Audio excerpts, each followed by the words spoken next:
Bharatiya Janata party की बदौलत मायावती जिंदा है। अगर समाजवादी पार्टी की सरकार उत्तर प्रदेश में होती तो अब तक मायावती की हत्या हो गई होती। यह दावा भारतीय जनता पार्टी के नेता सांसद साक्षी महाराज ने किया है। उन्होंने बताया है कि भारतीय जनता पार्टी की वजह से ही मायावती जिंदा हैं और चुनावों में मायावती ने इसके बदले भारतीय जनता पार्टी की मदद भी की है, गुपचुप तरीके से। आइए समझने की कोशिश करते हैं और आपको बताते हैं क्या है पूरी खबर।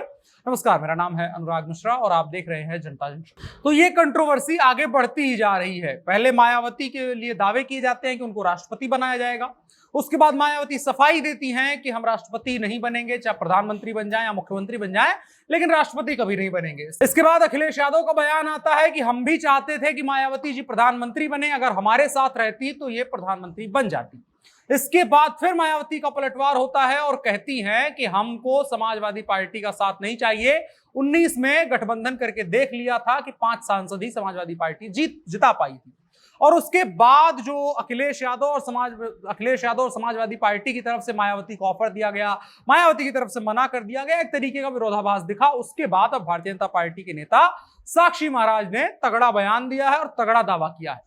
उन्होंने कहा है कि भारतीय जनता पार्टी की सरकार उत्तर प्रदेश में है तभी मायावती जिंदा हैं। अगर समाजवादी पार्टी की सरकार होती तो अब तक उनकी हत्या करवा दी गई होती। इस बयान पर बड़ी चर्चा हो रही है और इसके अलावा साक्षी महाराज ने यह भी बताया है कि मायावती ने हमको उत्तर प्रदेश में सपोर्ट भी किया है। इस विषय पर बात करते हुए उन्होंने कहा, सच तो यह है कि मायावती अगर जिंदा है तो केवल भारतीय जनता पार्टी के कारण, वरना समाजवादी पार्टी कब का उनको मार डालती। बसपा प्रमुख ने जब से राष्ट्रपति बनने से इनकार किया है तब से अलग अलग तरीके की बातें उन्होंने की थी।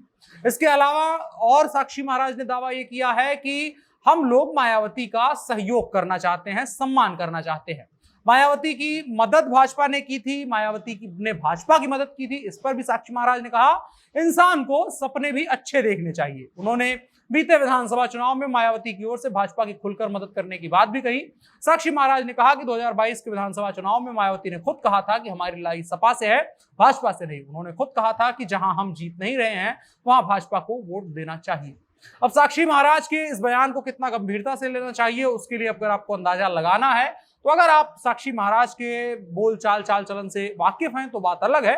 अगर नहीं जानते हैं तो आपको थोड़ा बहुत उनके बारे में इंट्रोडक्शन दे देते हैं। उन्होंने कुछ दिनों पहले ही कहा था कि आपके गली मोहल्ले या आपके घर अचानक से अगर भीड़ आ जाए तो इसके लिए आपके पास बचने के कुछ उपाय हैं क्या? अगर नहीं है तो कर लीजिए, पुलिस बचाने नहीं आएगी। ऐसे में मेहमानों के लिए कोल्ड ड्रिंक की 1-2 पेटी और कुछ तीर कमान घर में हमेशा होने चाहिए। इसके अलावा साक्षी महाराज बड़बोले और बेतुके बयानों के लिए जाने जाते हैं और एक बार फिर से उन्होंने अजीबोगरीब दावा कर दिया है। कहा है कि अगर समाजवादी पार्टी की सरकार होती, उत्तर प्रदेश में अखिलेश यादव मुख्यमंत्री होते तो मायावती की हत्या हो गई होती। वो तो भाजपा का भला हो, भारतीय जनता पार्टी की सरकार है, इसलिए मायावती आज तक जिंदा है। अब इसको लेकर के आपकी क्या राय है कमेंट बॉक्स में बता सकते हैं। साथ ही साथ वीडियो को साझा करिएगा। फिलहाल के लिए इतना ही। मेरा नाम अनुराग मिश्रा है, आप जनता जंक्शन देख रहे थे। कैमरे पर मेरे साथ ओम प्रकाश थे। शुक्रिया।